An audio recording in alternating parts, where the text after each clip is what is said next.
in order to know what we're doing with lights and blue blockers and full spectrum sun lamps, if we can try to mimic nature as close as possible, it gives us the answers. It's the guidebook. Nature is the guidebook. I gotta get myself a little more faith, a little more love. I'm your host, Krista Bigler, and I'm going to guess we have at least one thing in common, that we're both in pursuit of a less stressed life.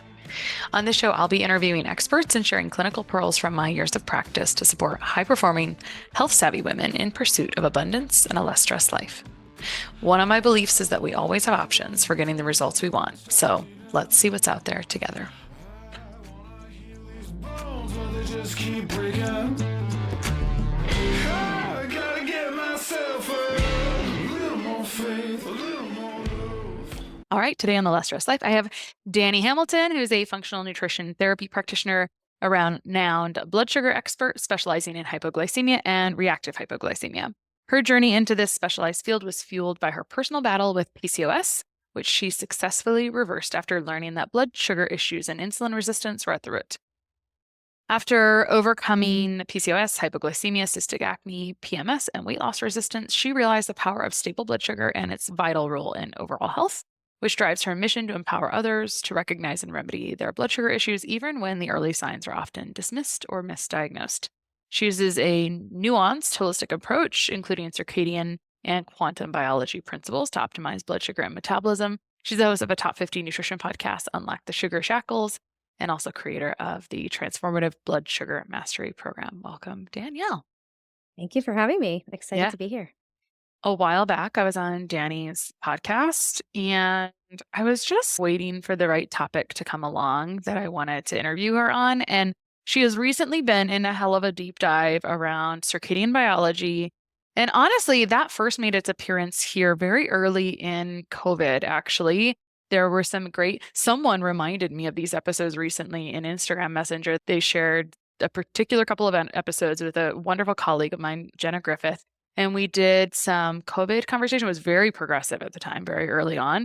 And we also did a lot of circadian rhythm stuff. And that was some of the foundational early stuff that showed up on the podcast. That said, I have now considered it almost common knowledge, and it's not. And you are bringing some cool things to the table. And the reason I asked her to come on and talk about this today is because her excitement for it is infectious right now. So I am so glad. I'd love to know how you got.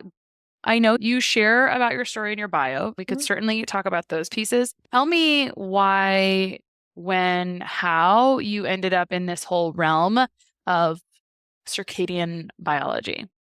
Yeah, so this is a newer story that I haven't told much, so maybe it'll be a little rustier. But the idea is that it slowly came on because I saw a lot of people who I follow, who I respect, and they started talking about these concepts, and they just didn't feel that important to me. They didn't feel, oh, wow, that's so interesting. That's so cool. It was like quantum biology. Okay, I don't know what the word quantum means. What does circadian really mean? What is EZ water? Like these concepts that were, frankly, over my head. And it's okay, this person's gotten really into grounding. It's, yeah, I know, I've seen the documentary, Earthing and whatever. It just didn't have that, like, it didn't hit me until I just started consuming enough of it and seeing enough of it that I was able to make sense of it, because I'm not a scientist. I am not a quantum physicist. So these concepts are confusing. And so until I was really able to grasp it and break it down to this level that I was able to really understand, it then just totally blew my mind. And it was like, there's a huge missing piece that I see in my practice. It's like I work with people with blood sugar stuff. And, I see people working really hard and they're eating really well and their blood sugar graph is stable and they're managing their stress and the nervous system and they're doing like all the things, yet their blood sugar is high in the morning. Like, why? Like, why can't we get this down? Like, why do I have to be working with you for 8 months to fix this one thing and then we can't fix it? It started to be where I felt also in certain capacity, I'm like, I feel like I need more tools in my box and that I'm missing something, because I know that our food our food landscape, if we're just zooming out and looking at the general population, our food landscape is horrendous. And we know that. We know that there's toxins everywhere. Everyone has trauma, and there's so many issues that are driving a lot of health issues. Yet I feel like people are trying harder than ever, yet we're still not fully getting there, or that we have to try so hard.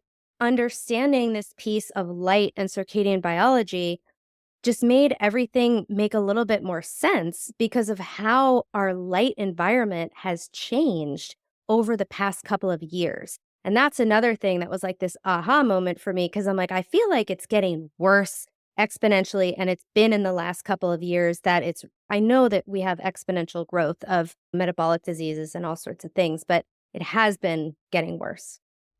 Why in the last couple of years? So, in the last couple of years, what's happened is that our light bulbs have changed. And I know it's like, what light bulbs? Yeah, like, yeah, on a nutrition podcast talking about light bulbs. Yeah, this is why at first I'm just like, yeah, okay. But it starts to make sense. So, our light bulbs used to be these incandescent light bulbs. And if you use some sort of a spectrometer, you would see that the rainbow of colors that are coming out would be very high in the reds, oranges, yellows, and really low in those like greens, blues, purples. And that light spectrum mimicked sunset. And there was also infrared light, which is we perceive as heat, coming out of those light bulbs. And oh God, it's like, where do we even begin? I just don't want to say too much. These light bulbs mimicked sunset. They weren't overly harsh. And now we have those light bulbs are not able to be manufactured here. They're trying to outlaw them. There's like bans against them. They're not fully illegal, but that's the move that they're making. We're also under lots of fluorescent lights all day. Our windows block out red and infrared light, and that is always present in the sun's spectrum. This red and infrared light makes up over 50% of the sun's rays. Because the lights are now moving to these LED lights, the LEDs, if you look at them under that same sort of spectrum, you're going to see peaks, huge peaks under that blue area. So a lot of us have heard of blue light being a problem. And those light bulbs are very high in blue light. There's no infrared with them. And that's why, because they're energy efficient. That's why our windows are energy efficient. So anything that's energy efficient is excluding this red and infrared light that we normally had a lot of contact with. Then there's devices. We have become more and more addicted. I will speak for myself, more and more addicted to our devices, more and more tied to everything's on a device. Every child it's no more textbooks. They're using computers all day. And all of these devices have a very specific blue wavelength that they're emitting. And that blue light raises cortisol, insulin, and blood sugar. And blue light is not bad in and of itself. It's really important, and we'll talk about what blue light does for us. But when in the sunlight, when we have blue, there's always red and infrared to offset some of those negatives that it might be, or to balance it out. But what we're doing is we're closing the windows, we're inside, we're energy efficient, and there's blue light coming from our light bulbs. There's blue light coming from our screens. There's blue light from our phones. And we're just inundated with this light that's sending a signal to our body to raise cortisol, to stop melatonin. So this is really important in the evening time, and to raise our blood sugar and our insulin. So this is why so much metabolic dysfunction is coming about now, because our light environment has changed. And it's not only the light bulbs that are in our house, it's also the street lights have changed, if you've noticed. Not every single one, but they're changing them all over. And then also the headlights on our cars, they're like blinding now, and they're the LED lights. So we're changing our light environment, and it's having these huge impacts on our physiology. Let's go back and just talk about how things should be. You've used the example to me that humans are like an airport. Is that a good starting point to understand the landscape of the day? Yes. So I'm going to go back to one more analogy before I jump to the airport. And this is a new analogy. And one of the most important concepts, again, that wasn't like flashy or fun for me to learn about, but now makes so much sense, is that our bodies need to be able to tell time. And this is a hugely crucial piece of information that is often looked over or not understood. So, why do we need to know what time it is? So, I like to even just use the example of, let's say you're taking a nap and you wake up, and for a second, you don't know where you are, what time it is. What is your first instinct? Is to try to It's orient like, oh, yourself. whoops, I slept through the night. I don't know what day. It's Right. not a good It's, wait, what day is it? Like, you try to immediately figure out what, like, you orient yourself. What time is it? Where am I? You need to know where you are and what time it is. And that's just our natural first instinct. When we don't know that, it feels stressful, right? It feels really stressful. The same thing's happening inside of our body. Because why would you need to know what time it is, Krista? Because if you knew that, okay, it's 2 p.m. on when Thursday, whatever day it is, and I know that I need to be on this podcast. But if you don't know what time it is, what are you going to do? What are you going to do next? Are you going to go to the podcast? No, you're not going to sign on to Zoom because you don't know what time it is. Why would you just guess what to do? What are you going to go to your doctor's appointment? Are you going to start making dinner? Are you going to start getting ready for bed? We do different things depending on what time it is. So we need to know what time it is so we know what to do. Our bodies are no different. So our bodies have been designed to be better at doing certain things at certain times of either the day or night. And humans, from our earliest advent on this planet, we were diurnal creatures, which means that it's the opposite of nocturnal. I learned all these new terms. That's maybe not new for some people. It was new for me. So we are diurnal creatures, meaning we are awake by day and asleep by night. And we then evolved these abilities to be able to do certain things at certain times of the day better than if it were nighttime. So we're better at solving problems, digesting and metabolizing food, hunting, being mentally sharp and solving problems. Try waking up in the middle of the night and then jumping on a podcast. Are you going to be as articulate? Are you going to be able to formulate your thoughts as well? No, because nighttime is for rest, repair, detoxification, things like that. So just knowing that, and those are just some general processes in the body. So it's really important that we know what time it is so we know what to do next. Our body has hundreds and thousands of probably millions of tasks to do at every second of the day. So we can't just do all of them all at once. That wouldn't work. And so the body has developed this organizational system to be able to do what is needed at the proper time. And when we're in sync with this time, and it's heavily dictated by light, and I'll explain that in 1 second, that everything runs really well. So this is where the airport comes in. So our bodies are like an airport, and they need to be able to do one thing at a time, just like the control tower in the airport is overseeing the flights coming in, the flights leaving. Same thing with our body. We have a hypothalamus, and we have this thing called the suprachiasmatic nucleus, or the SCN. And we evolved these specific receptors in our eyes and on our skin called melanopsin receptors that are sensitive to blue light. Why blue? Because it was only available during the day. And so this blue light, the presence of blue light, hits our eyes, hits our skin. And I'm going up like this because they are specifically developed in our eyes to receive light from above because the sun was above. But that blue light is the number one timekeeper or time giver actually to the body. So this blue light appears in the sky and it gradually increases and then decreases throughout the day and then totally disappears.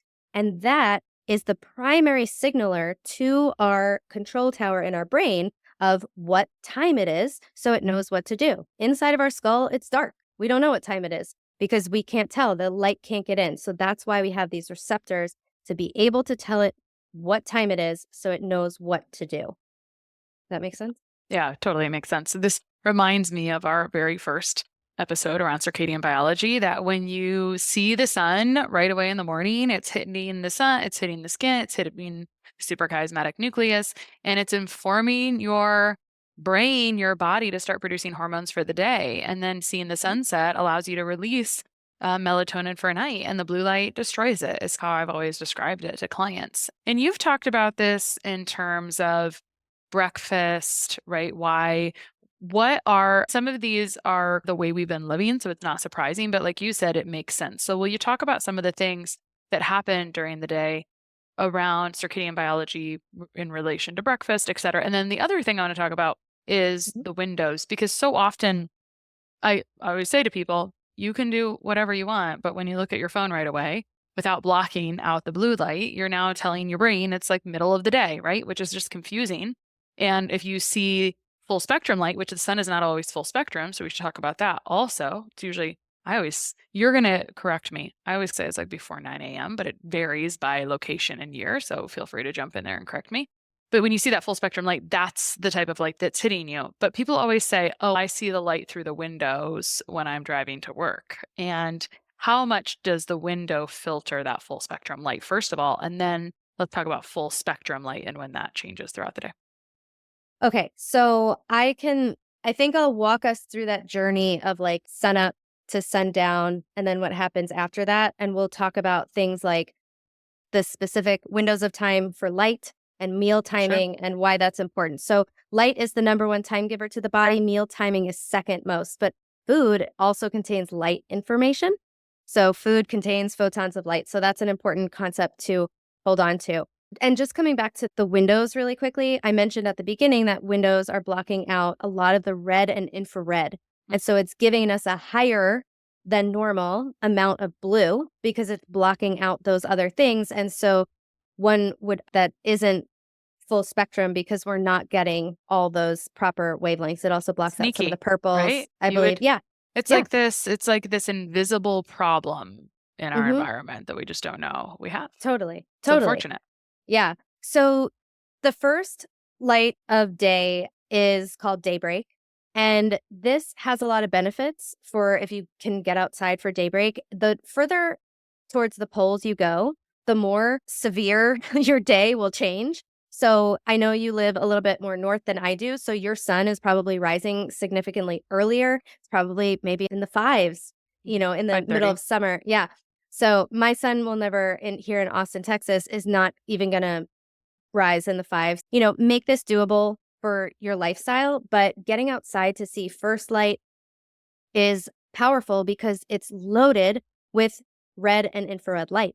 And I have a red light therapy panel right behind me. So all these red light therapy panels, all the amazing, wonderful scientific benefits of these panels, guess what? You can get it for free right outside your window. And so you get that light on your skin, and that's very healing. And it's also going to prepare your skin to be receiving some of these harsher rays later on in the day. So daybreak is really powerful. And by the way, there is an app called Circadian or you can go to circadian.life to download this app. I'm not associated with them, just a huge fan. And then you can put in your location and it will tell you all these different time periods that I'm about to go through.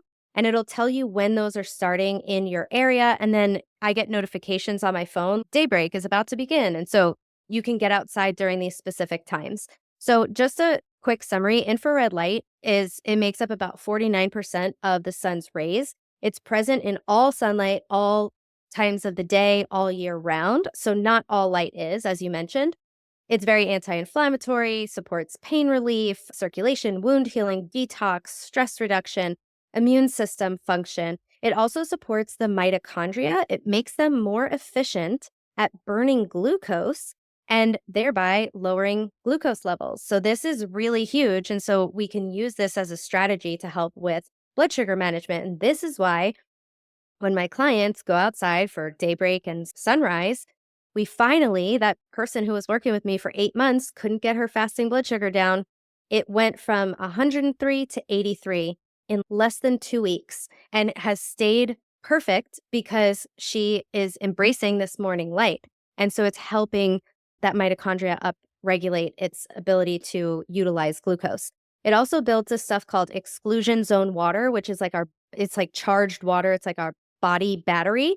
So energizing, thinking like that, and things like Wi-Fi deplete this water inside of our cells. A lot of people with like histamine, MCAS stuff, they often have low cellular hydration. So getting all of this light, which, like I said, is available in all sunlight all year round, really important. It also, infrared light also builds subcellular melatonin. This was something I was so interested to learn, that 95% of our melatonin is made during the day. Only 5% is made from the pineal gland in response to darkness. It does need darkness in order to be released, like that trigger to be released. So the darkness is not only 5% importance. However, thinking about, okay, our being inside, I'm not getting this infrared because my windows are blocking it. My light bulbs don't have it anymore. We are so deficient in that. And then we have sleeping problems, and this contributes to metabolic issues and all sorts of other issues. So that is really important. So that infrared light builds melatonin. And then the red light that is also present at sunrise also is helpful for a lot of more things on the surface. So anti-aging, hair growth, building collagen, reducing signs of aging, things like that. So getting outside at daybreak can be another, just it's free benefits that you get from the sun. And then, like you said, when the sun actually comes over the horizon, that's considered sunrise. And that's the first time that blue light becomes present in our environment. And that blue light turns on that circadian clock. And it says, now it's time to start gently raising the cortisol. We're going to turn off melatonin so then we can not feel groggy throughout the morning. And it will promote wakefulness. And yeah, it will rise. But so many people are like, cortisol's bad. Everyone's high cortisol. We need to lower our cortisol. It's obviously, as with any hormone, it's not that simple. We need it to be in a Goldilocks zone. It needs to have a nice curve, raise in the morning, and then slowly lower throughout the day. But many of us, like you mentioned, Krista, are waking up, and what are we doing first? Holding our phone right to our face. And then we're telling our body, it's 2 p.m. and it's, holy crap, I need to make all this cortisol. So we're flipping on a light or we're opening the fridge. So it's giving us a giant burst of cortisol instead of this gentle drip that would normally happen as the sun is gently rising. This light also tells our body to produce pregnenolone, which is a precursor to cortisol and sex hormones. So a lot of people are very high in cortisol, low in sex hormones, or just super low overall. And it's, can we use a free thing like the sun to give us some of these amazing benefits? And then, so getting outside at the beginning of the day, that's really important. And a lot of people will ask, can I look through a window? The answer is unfortunately no. Contacts and glasses, same thing. You want to make sure that you are looking through naked eyes. Other people will ask, what if it's cloudy, rainy, foggy, snowing? You still get that light. You still get the red and infrared. The clouds block some of the UV light, which we haven't gotten to yet. But like whatever is happening outside is the correct right stimulus for your body. So it doesn't matter as long as it's safe for you to get outside. Now, if it's like thunderstorming and there's a tornado or a blizzard, it's like super below zero and you're going to get frostbite. Yeah, maybe you want to crack a window instead. You can crack a window, look through a screen. Some people ask that as well. But that idea of getting outside for sunrise is just so important, even though it doesn't seem like it is. Like it just doesn't, it's not glitzy, it's not glam. It's almost like this is too free. This is too simple to be that effective. And it really is. And then so shortly after you see sunrise, what started to happen with me was I would always have coffee first. That's another cortisol spiker. And it also is an appetite suppressant. So then I wouldn't eat until 10:30.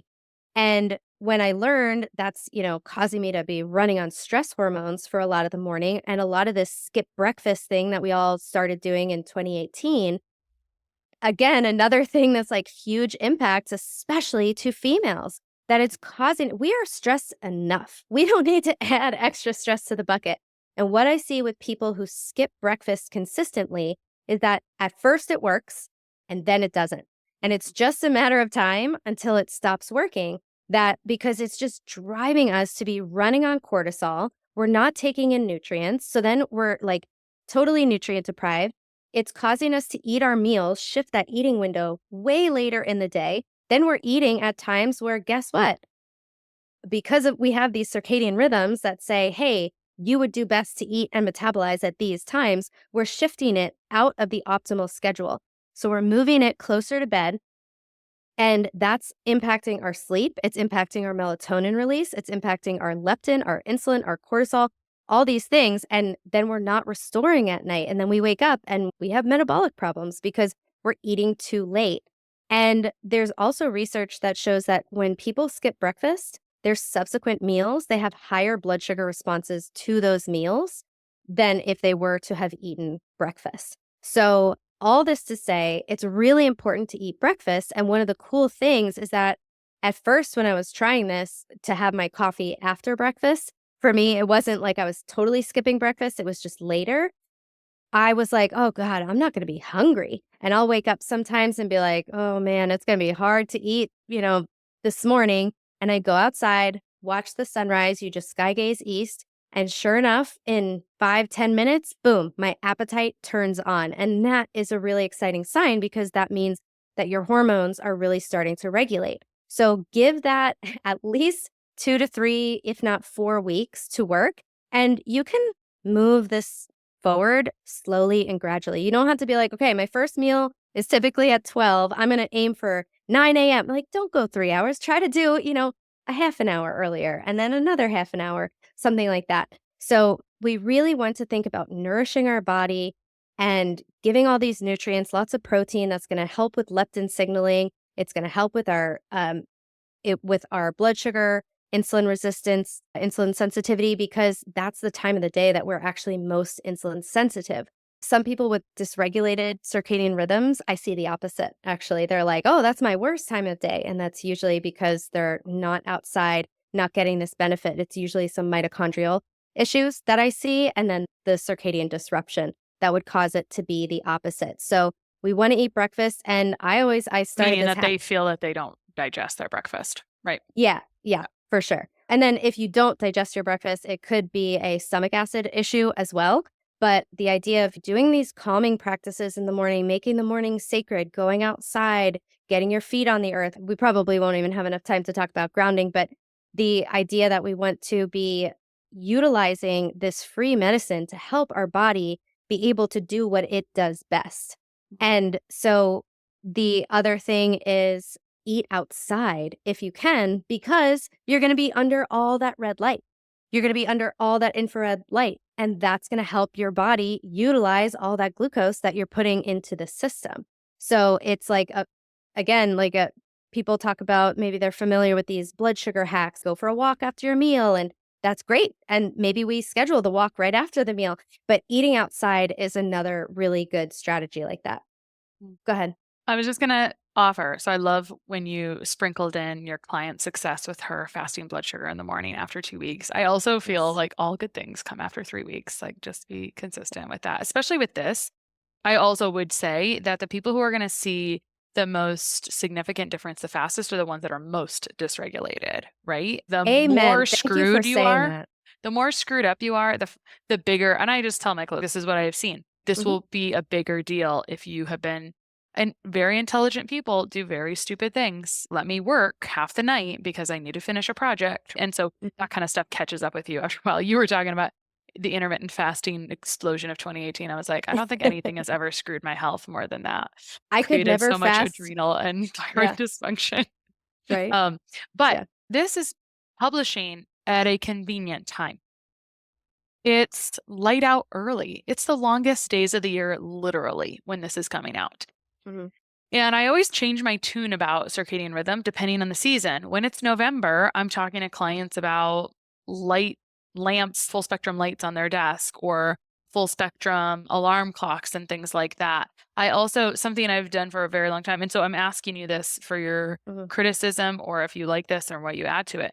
Another thing, I hate overhead light, actually. And so it's just naturally never been my thing. So I try to avoid it. And so when I go downstairs to work out, I just turn my red light. That's one of where my 2 red lights are. I'm just working out to red light. It's not really on my skin, but once you do the phone hack of turning your phone either grayscale or red or whatnot, which is a huge one too. Once you do that for the first time, it's wow.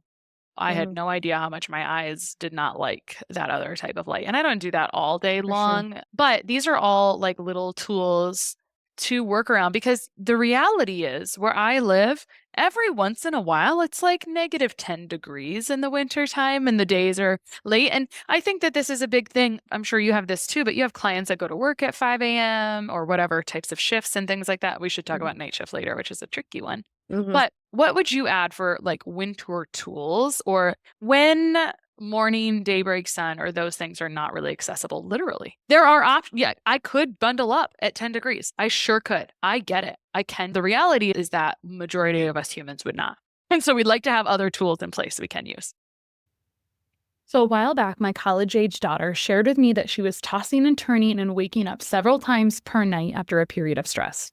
We started her on magnesium, and her sleep immediately improved. I personally think magnesium should be your first thing to try if you're having trouble sleeping or staying asleep, especially tossing and turning. And it's a no brainer if you have any restless leg issues. The thing about magnesium is that there's a lot of types of magnesium that will give you symptomatic relief, but I like to steer my clients and loved ones to a more absorbable form of magnesium because most big box magnesium is mag citrate, and that will push bowels that can be damaging to your teeth if it's used daily, and it's not the most absorbable. Rather, Jigsaw Health makes one of my favorite great tasting magnesium powders called Mag Soothe that has magnesium glycinate, my favorite calming and absorbable type of magnesium. It's available in both a great tasting powder and to go packets. And they also make a product that's great for slow release, especially if you have restless legs, called Mag SRT. So, if you are not falling asleep easily or if you have disrupted sleep, you can try at least 200 milligrams of great magnesium like Mag Soothe or Mag SRT, especially if you have restless legs. It works better to take this at least 20 minutes before you go to bed to allow it to kick in. And you can get a discount on all of Jigsaw's amazing products, including Mag Soothe, at Jigsaw Health with the code LessStress10. Now, you can use LessStress10 as many times as you want with every order at Jigsaw Health, which is honestly pretty unheard of with coupon codes. So enjoy the magnesium from Jigsaw with my code LessStress10. For sure. There's a couple of other times of the day that I think are important to understand, and I'll try to go through these quickly in order to know what we're doing with lights and blue blockers and full spectrum sun lamps. If we can try to mimic nature as close as possible, it gives us the answers. It's the guidebook. Nature is the guidebook. So after sunrise comes UVA, and this is when the sun is 10 to 30 degrees off the horizon. And this is like one of my favorite times of day because in this window, amazing things happen. So there's this peptide called POMC. It's not important. It breaks down into all these amazing things. And basically, things happen and it turns into endorphins. So we get endorphins. We get this production of alpha, beta, and gamma MSH, which stimulates melanin. So melanin is like a natural sunscreen, very important because UVB is coming, and that's where we make vitamin D. And so many people are deficient, and that's hugely impacting our metabolic health and many other things. But melanin naturally controls the appetite, has neuroprotective properties. It supports detoxification. It's capable of binding with heavy metals. Unbelievable. It can neutralize free radicals. This light also improves fat burning. And then there's conversions of certain amino acids from this light during this time of day into things like serotonin, dopamine, norepinephrine, and thyroid hormones. So this light is preparing our skin for the UVB. It's making us feel happy and motivated and energized, and it supports our thyroid and metabolism. Okay, sign me up. And so this is where light for me is not, oh yeah, in your circadian rhythm. It's no. This needs to be the foundation upon which you place everything else, and especially figure out what timing is most important, because you could have all the precursors you want to a thyroid hormone. But if you never get the signal that it's time to release thyroid hormones, guess what you're not going to do? So people will ask, how long do I need to stay out in all of this, in these different times of light? And I will say basically what you said before, the sicker you are, the longer you will need to stay out to see deeper healing. But 3 minutes is better than no minutes, and 10 minutes is better than 3 minutes. So do your best. But I have people say, like, I did 5 minutes at sunrise and 10 minutes in UVA. Is that enough? And I go, well, okay, let's see how many hours you stayed inside. That would be 23 hours and 45 minutes. So if we're spending 23 hours and 45 minutes inside, is that enough? Like, I like return that question to you. So then it becomes this idea of, okay, what I need to start brainstorming. What else can I do outside? Can I take this phone call outside? Can I change my nightly, oh, I sit down with my husband on the couch and this is our only time together. Can we make it a stroll through the neighborhood? Like, we have to start getting creative about how we can spend more time outside. UVB light comes next. It's not available in all locations all year round. You can use another app called the D Minder app to figure out if you're making D, if the UV index is strong enough in your area. And this is the most demonized and misunderstood because we're not consuming full spectrum light. And then some people are just going outside and it's, oh, get sun, and then you get burned and you're like, that's stupid. And isn't that what gave me cancer? We're doing it all wrong. We're inside all the time and our skin is very deconditioned. I talked about all that red light and the infrared light. That is very important to get on your skin. The UVA light is important because it's going to help build melanin, which is natural sunscreen. So we need to get vitamin D, which is essential. It's like a hormone-like vitamin. There's so many benefits of it. I think that maybe we all know, maybe we don't. But the idea, like, UVB reduces risk of cancer. It boosts the immune system. It makes more melanin, and it creates free electrons in the body. A lot of us, especially with metabolic issues, struggle with our energy. And we think, okay, I need to eat something or maybe have caffeine. Yes, when we eat, it breaks down actually into electrons, and it goes down the electron transport chain and creates ATP, which we know to be energy. It also creates that cellular water, that easy water that's like our body battery. So food turns into energy, but also UVB light hitting our skin.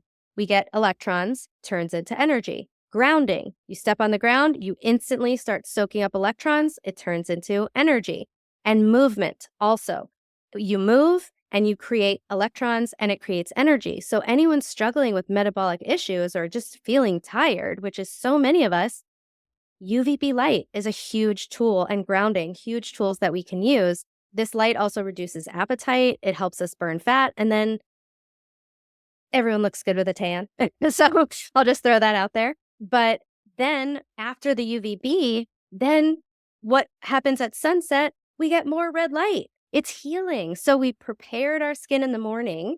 We got the UV light to synthesize vitamin D. And then in the evening, we're watching sunset and we're getting all this beautiful healing red and infrared light. And that is how the sun is meant to be consumed.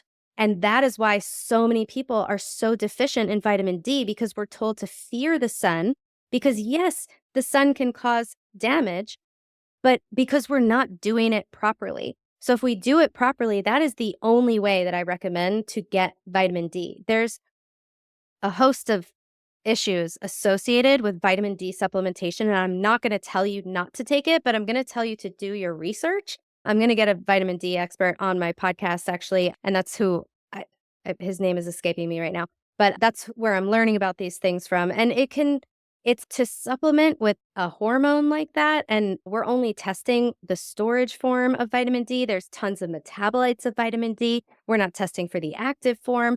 And yes, it can be helpful for a lot of people, but also, and I think this is a safe place to say this, vitamin D supplements are recommended by the mainstream. And every time the mainstream recommends something, it makes me question. I'm not like, oh, look, this is the one thing that they're getting right. So it just makes me question. And I'm not saying it's not an important, like a helpful tool for the short term, right? If it's midwinter and you're up in like Wisconsin and you have no vitamin D possibility at that moment and you're really depleted, it might be helpful. But moving forward, if we can utilize all these strategies, that would be really helpful. And then sunset, once the sun goes down, There's no more blue light naturally in our environment. So we want to make sure that our inside of our house matches. That's where blue light blocking glasses come in. You want to turn off overhead lights at least. Consider finding some either incandescent bulbs, they're hard to find. I do some orange light bulbs, some red light bulbs, because this doesn't interfere with melatonin production. This doesn't tell our body to be making cortisol. And it will help you to, a lot of people struggle to wind down and fall asleep. Why? Because our lights are on telling us, hey, make cortisol, it's daytime. Our devices, the dopamine, the scrolling, and that's my hardest thing. I'm like, yeah, I block all the light, but I'm still scrolling. And I'm like, oh, why am I not reaching my health goals? It's the EMFs, invisible form of light. So there's a lot of things here where doing some mitigation of light using orange lens, red lens, blue blockers, using these other colored lights whenever the sun is not up. So that also goes for the morning. So in the winter times, the sunrise is probably pretty late where you are. And so what you want to do is if you're up and the sun is rising at 7 and you're up at 6, you want to throw on those orange lens blue blockers again, because you don't want any blue light to come in before the sun. You always want the sun to be the very first blue light that your eyes see, because that's going to be the right time. And so this is challenging with different latitudes. And honestly, I don't feel like I have enough experience to say exactly what to do at those latitudes. I would say don't wake up at 3 a.m. I would say maybe wake up more towards a normal time and just be consistent with whatever you do if your sun is rising super early or something like that. And we can talk about some winter strategies in a second. But this idea of mitigating the blue light is going to be really important. And that's another thing that I see help people's blood sugar the very next day, is that they mitigate the blue light at night, they fall asleep faster, they're sleeping more deeply, and they wake up and their blood sugar is better the next day. That's a fun part about blood sugar. It's a very accessible biometric data point, right? And Yeah. so that's pretty cool if you see that within a day, and it makes sense because Mhm. we were able to, something that we is an accidental failure for us that kind of goes along with your vitamin D thing, is that we put a lot more weight in our blood labs than we probably should most of the time. Agreed. They can change so fast with what we just ate that day. And so we often think, because we do them once a year or twice a year, that they're just like set in stone. They're probably really impacted by what you ate the day before, generally, for almost all of the markers, not every single one, but Yeah. for the most part, they are. And a quick just aside on vitamin D is that for being such a developed nation in science and healthcare, and I think we can probably agree about this statement, we sure do things stupid sometimes, right? Like we oversimplify, and I'm a fan of oversimplifying, but you said something really beautiful that was, we are nature. You did not say we are nature, I don't think, but you said, you used the word free medicine. And I always think like we are in such synergy with nature, and it's how I'd like to just move forward thinking. And so when we try to depart from that, we screw up, to be perfectly honest. And if we just mimic more of what was already God given to us, we're probably going to be more on the right page than if we're synthetically trying to screw with it constantly. I'd love to hear, since we were talking about vitamin D just a little bit and talking about hacks, and now again, winter hacks, on this note, something I don't have a strong opinion about because I haven't been able to do some research. I feel like I want to do a few independent research experiments on it, is vitamin D lamps or bulbs. And I don't know if you have an opinion about it.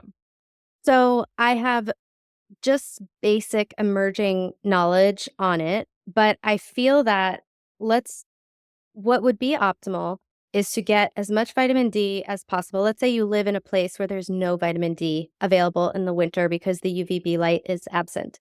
So what would be ideal would be to get as much vitamin D as possible. And we do that by building our solar callus. So I'm decently tan right now. I have very pale skin, but luckily I'm half Italian. But I have built a solar callus and I have not gotten burned. The idea is you don't want to get burned, okay? And then you can also cover your face. A lot of people are like, I don't want to age my face. You can cover your face, but the second you slap sunscreen on, you block all vitamin D production and synthesis. So we don't want to use sunscreen as our go-to. And so we get this solar callus and we build up this tan, and that tan should last into some of the winter. And what new studies are showing is that over the winter, when vitamin D starts to go lower, melatonin can step in and take over some of the roles of vitamin D. And because it is the season of darkness. So it's this idea of how did other people do it? Like there were people living in Russia in 1300. Like how did they do it? There were no vitamin D lamps, right? So what was happening? So I always question like how did people survive? And it's almost like we need to catch up on what the body has already been doing. But in the winter, it is important, and this is something I know less about, but it is important to embrace cold because the cold upregulates certain things like brown fat, for example, which is metabolically active. It helps keep us warm and it helps to burn fat. So it is a great tool. It's, I think, overused and misused nowadays. But in the colder seasons, that's when we want to lean into the cold practices. It is okay in these colder seasons to also lean into warming practices because we did always have fire, right? So humans had fire, and that's what we want our night times to look like. We want to mimic the colors of fire. We want to mimic the oranges and ambers and reds and dimness of fire. But also that fire gave us infrared energy, radiation. So, and if you look at all different cultures, there's Russian and Turkish baths, there's hammams, there's Finnish saunas. Like in all these different cultures, there was always some sort of a warming thing, like, and they do polar bear plunges and like snow bathing. So throughout our human history, we have always used hot and cold as well to help the body. And now what are we doing? Thermostat set to a nice 72. That feels good. We don't venture from this little tiny temperature range, and we're not getting advantage of the benefits that come from the sweating, from the saunas and things like that. I could just walk outside. I live in Texas now. So now I don't have to do sauna. I'm just going to go outside, pour sweat and be like, I'm doing a sauna and sun session at the same time. But leaning into the cold, leaning into the darkness. And then I would love to talk a little bit about a topic that has to do with what we should eat in the winter. And this has to do with this word that scared me initially called deuterium. And deuterium is a heavy form of hydrogen. So hydrogen, if we remember back to middle school biology or chemistry, what is the first element on the periodic table? It has one proton and one electron. And hydrogen that is called deuterium has one proton, one neutron, and one electron. So it's basically double the weight. So I talked earlier very quickly about the electron transport chain and how electrons go through this little chain. And then at the end comes ATP and cellular water and a bunch of other stuff. But I'm not a scientist, so we're not going to go into all the details. But there's this one step of the electron transport chain that hydrogens go through, and it's a tiny spinning, it's called a nanomotor, which I think is really cute. So it's a spinning nanomotor, and it can easily fit one hydrogen. But deuterium has basically two basketballs instead of one basketball, and it jams up this motor. And so it creates like mitochondrial issues, which will impact every single cell. It impacts our metabolism. It has far-reaching consequences. So deuterium is typically, where do we find deuterium? We find it's produced from a lot of UV light, if a lot of UV light is around, and it's also found in fruits. It's found in sugars. So it's found heavily in foods that can only grow where there's a lot of UV light.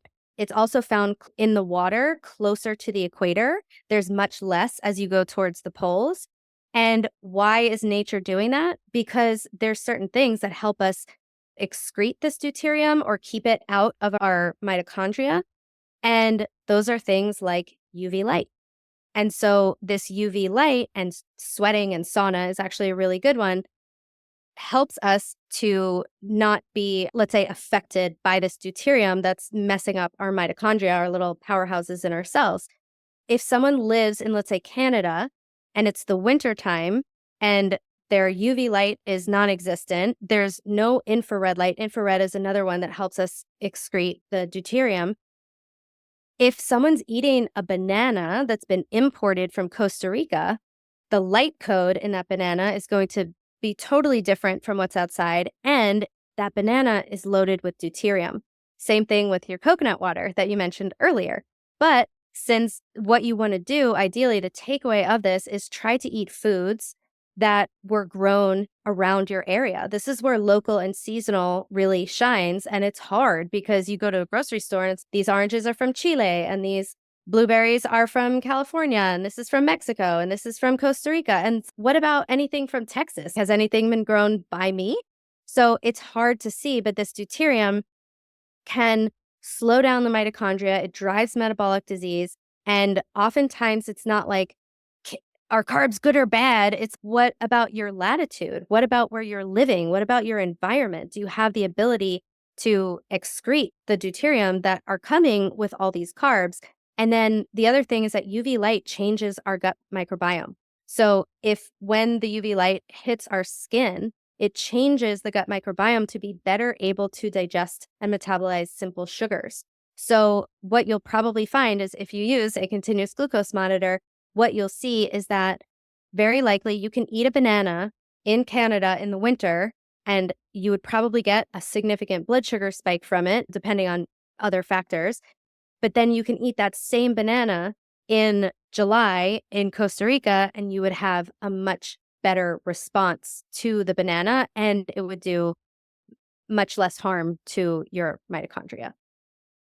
It's a tricky situation, right? Because I like to know it, and yet the perfectionist tendencies will latch on to a little bit like, oh, well, I can't eat that. And instead, the invitation is not perfection, but a mindful movement toward eating what's in season and changing it up. Because we tend to, I'm a huge fan of automation. So I love automation, but sometimes we automate the same things over and over.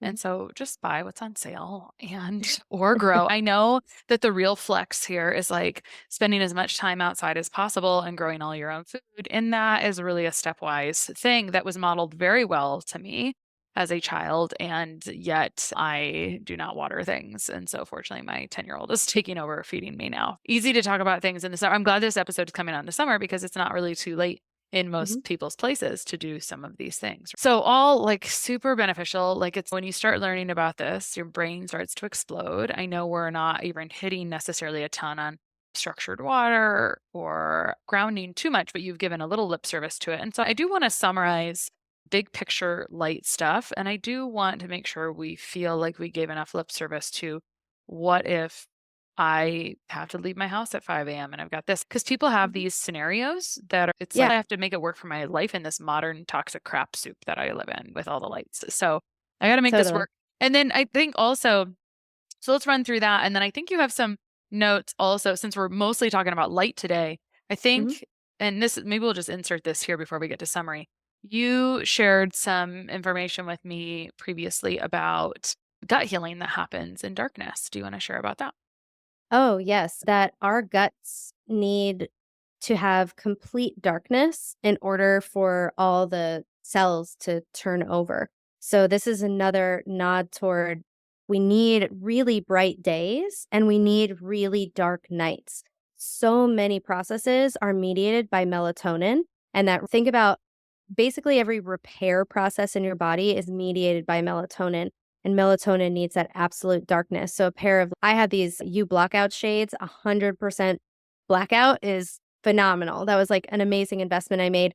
But even just making sure that you don't have a glowing green light on a smoke alarm or something like that, and just take a piece of electric tape and put it right over. So there's little tiny things we can do. But I wanted to come back to the idea of the perfection thing. I want to say, I have not mastered the eating locally and seasonally yet. And there are some days where I tell my audience I'm completely addicted to my phone. And so I started using this thing called app block, and I'm turning it earlier and earlier. So I'm blocking Instagram. So I am a work in progress. Everyone should be a work in progress. And the idea is not, the cool thing is we don't have to be perfect to find healing. Like one night of blue light isn't going to kill you. So that's good to know. Like, it's not going to do that. And it's what we do consistently that's going to make the biggest impact on our health. And that's what our body is looking for. It's looking for some consistency. So if you consistently do the best you can, you're going to have so many more benefits than if you just one day like stand outside for an hour. That's not going to be as helpful as the 3 minutes that you can log in the morning because you have to take the kids to school. Sometimes it just looks like I can open the window today and I could keep I have a window cracked right here. I turned my screen a little bit more red right now. I'm going to do some red light and go outside after this. Like, we have to figure out how to be okay with the fact that we live inside. Like, we live inside. You can move to a field, live in a tent, not have EMFs around, not use lights, but what kind of life do you want to have? So I do live in a field and it is there's okay. yes, there's trade-offs. So the main thing I would say is investing in a pair of orange lens blue blocking glasses. My personal favorite brand is Viva Rays because it has a yellow base pair, which I use sometimes during the day, and then it magnetizes like the orange ones and the red ones on top. Big That's fan. nice. Yeah, it's nice and convenient, but getting an orange pair of blue blockers, this is going to be helpful because not everyone in your family is going to go for this right away. The other thing is you can just start swapping out some light bulbs. So I have a $7 red light bulb in my bedroom. One of the lamps in my bedroom has a white light bulb. The other one has red. Guess which one I turn on at night? Red light. Easy little switch. So even if it's like, oh, my family still has the lights on, maybe you control the bedroom. And then what you're going to find is you're going to fall asleep really quickly with that. You can turn your phone screen to red. You can do it in the settings where you just triple click the side button, boom, it turns red. And then you use those same blue blocking glasses if you have to wake up early. And then you're sitting in the carpool line when the sun is rising, you take off those glasses, crack the window. The light is still coming in. So the cool thing is that these strategies for many people are not super unattainable. And they're just like little things that we can do that really move the needle. And then maybe instead of going for a walk before, your breakfast, maybe you just switch it to after breakfast. So you're not, asking your body to use cortisol. So sometimes it's just gently switching timing of Yeah. things. And what works for you, right? Totally. Yeah. Yeah. But I would say that light piece is important. And then just taking breaks to get outside or open a window and just look at the sky for a couple of minutes, reminding your body, oh, it's 12 p.m. Mhm. Oh, okay, it's 3 p.m. And the stack here is that this is even better because when we stop and we're thoughtful about this or intentional about it, we're bringing intentionality and consciousness to our entire life. And part of what unrealized stress is just being completely unconscious to everything. It's you just keep going. And so by triggering ourselves to stop and pay attention to something beautiful, something in nature, it's this instant positive benefit for the nervous system. So we can look Yeah. at it like that too. Yeah. I had a question for you about the Mhm. deuterium. So I just saw a research paper about this yesterday. I didn't read it. It's just open on my phone in one of those hundreds of tabs I may not read. I'm wondering if you have anyone that's a thought leader or researcher. Sometimes I see all this bumbling online and I feel when I see that research paper, I'm like, I'm sure there's many more. And so it's, well, who was doing this work? And someone's promoting it right online now, which is good. And then it takes off and more people promote it. But I kind of wonder who are those thought leaders in that space or researchers? So Dr. Laszlo Boros is the #1 deuterium researcher. And who I've learned all of this stuff from is Carrie Bennett. She's phenomenal. She's Carrie B Wellness on Instagram. I've also learned a lot from my friend Sarah Kleiner. And yeah, but Laszlo Boros is a deuterium researcher. And I think the listeners here will enjoy this thoroughly. Like, we're just a bunch of nerdy geeks I am basically always looking for what can I now do for clients that are just like free, low cost, one time. Duh. And I love the concept of like free medicine. I'm like, Mm-hmm. beautiful. I freaking love it. As we wrap up on this though, sometimes again, like I love results and like people love results. And so again, if you're not super screwed up, you may not see some dramatic thing. However, some people talk about this being a huge piece of weight loss resistance, which I think matches everything you said. Like, that's not really my thing. I always Mm-hmm. tell people I'm going to work on the things that are primarily making your body feel unsafe to lose that weight. But if your thyroid isn't getting signaling, then you're going to have weight loss resistance. So anything you want to say about that, because that just drives this point home to be sexy to people. Sure. So this has a lot to do with a hormone called leptin. So leptin is a hormone made in our fat cells, and leptin's job every night between about 12 to 2 a.m. is supposed to go up to the brain, to the hypothalamus, and say, all right, here's Danny's rundown of all the energy she has on her body. She's got this much body fat. She's got this much stored sugar in her liver, in her muscles. And you know what? It's a little excess. So tomorrow, I want you to just lower the appetite a little bit. Don't worry about getting extra food and feel free to, burn some of that extra fat. That's fine. That's one way leptin should work to help balance our weight. But oftentimes, what happens is that the leptin cannot communicate to the hypothalamus. So when the hypothalamus does not receive the report from leptin, because there's resistance there or there's something competing with leptin to dock with the hypothalamus, which would be cortisol or insulin, which are both raised by blue light. So when we have blue light at night, leptin cannot communicate to the hypothalamus, and the hypothalamus goes, oh my God, I did not get the rundown from leptin. We are starving. So tomorrow, I need you to raise Danny's appetite. I need you to make her extra anxious because she needs to go out and get food, and definitely slow down, turn off fat burning because there's a famine and we need to hold on to those reserves. That was very compelling. You could be the voice. There's the girl online and she always pretends to be like tampons and periods, and she's a comedian, and you could have just been the hormone conversations right there. Very compelling storytelling there. Thank you. But yeah, so leptin is a hormone all about light. And our leptin levels are very heavily signaled by light. And so there's much more complex science in it, but I'm not quite there yet. And that's okay because I have what I need to know. But I have a lot of people who are starting to lose weight and all this stuff about the light, like decreasing your appetizing, increasing fat burning. Like we're designed to be in the light as much as possible. Ever notice like a long day at the beach, you're just not as hungry as you normally are, right? It's like sometimes you don't even think about food. Your body is just getting so much energy from other sources that it makes sense that you wouldn't be as hungry. When I started grounding a lot, I started noticing I was less thirsty. And that's because I was going to ask you about that. My body's making more metabolic water. I used to be constantly drinking water, and I feel like I cut it in half, and it's at a good amount now.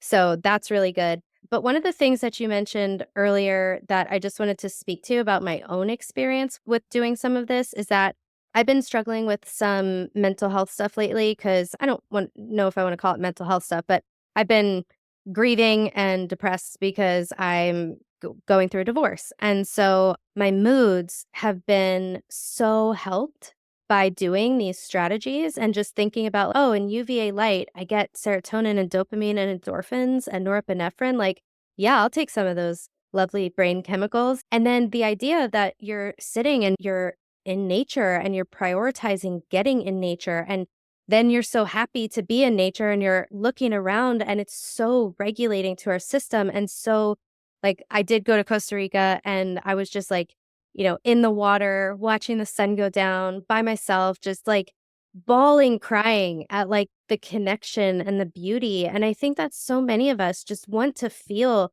connected with people. We want to be reminded that there is beauty in this life. And, a lot of things that I shared, like, I don't want people to get afraid about this. I want you to feel empowered and to just do the best you can. And, you don't have the glasses, it's okay. But like to remember that we are nature, and the further we get from that, the worse we're going to feel, the worse our health is going to be, but we're just not going to feel right.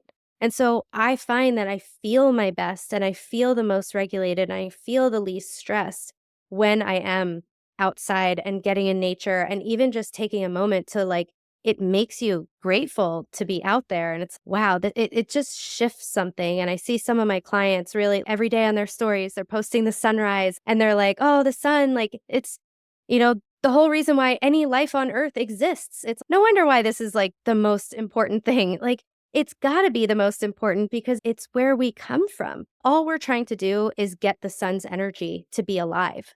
And so that is all we're trying to do. So it's when I finally realized that piece, like I have chills now, that's what makes so much sense to me because it's so simple, yet so profound and so vast and so ancient. And it's all of a sudden, like, it's also a very spiritual thing for me. I feel like, I don't know why I'm going to cry, like wisdom from our ancestors and like all these like cultures that revered the sun. And it's just, there's just a really deep connection you feel to all life. And that's what's so powerful about these practices. So I always say to my clients, like when someone cries at a breathwork session or whatever, I always think like, why did God give us tears if we can't let them out? Like they're emotions that we're letting out. And what I'm hearing and seeing and feeling from you is that these practices have changed you in a more visceral way than you could even describe. And it sounds to someone who has not experienced that connection, they're either jealous of what you just expressed or they're just so disconnected that they're like, that's nice. Next. And that's okay. That's okay. Because we're all Yeah. just like on this journey of where we are. It's man, we are so small where we are, right? Yeah. It's good. Once upon a time, someone said something that has always stuck with me and has come true many times. It's that there's really just two emotions, happiness and fear. But someone brought up Yeah. another one, and the other one is awe. And that's the beauty of nature. It is awe. And research is endless. Like when you get into nature, for 15 minutes now, you have 2 hours of stress resilience. And so it's I like to just think about that because you said it's once it gets nice and before the mosquitoes come, I'm like, oh, I wonder if I could just go outside for my appointments. And I was like, I could, as long as it's not too windy. Yeah. I could make it happen. So Yeah. A really good hack for mosquitoes. I found this on Instagram, tested it, it worked. Get a little jar, put some coffee grinds in it, light the coffee grinds, and they just burn for hours. And the smoke from it, just make sure you're not too close to it because it's like smoky, but put it in your area, no mosquitoes. Amazing. in a jar, Yeah. coffee grounds? Interesting. Coffee grounds in a I've little got jar. some really good coffee that is expired and I was like feeling really guilty. Some Mosquito really nice repellent for coffee. the entire summer. Yeah, there you go. I don't know There you if that's enough. It's going to be a lot of jars where I live, but I'm going to definitely try that because I feel like I always need something and why not? So excellent. Perfect. Yeah. Sweet. Oh, Danny, where can people find you online? I hang out on Instagram a lot, Danielle Hamilton Health, and my podcast is currently Unlock the Sugar Shackles, but that's going to change soon. Oh. Not sure what yet, but that's going to change soon. And that's my website, Danielle Hamilton Health, the website, YouTube, all the things. And what Danielle's experiencing right now is this evolution, and your clinicians, I hope, are always evolving, right? Because we don't know what we don't know. And I hope I didn't sound too judgmental of our medical system with vitamin E, but that's my opinion is like, wow, we think it's that simple. Right. Like we Right? think we can replace the entire sun with one little isolated nutrient. And that's what it is. Like I see a vitamin D deficiency as a sunlight deficiency and a melatonin deficiency as a darkness deficiency. So, and maybe sunlight as well, because we build so much of it during the day. But Yeah. I love that cracking the window.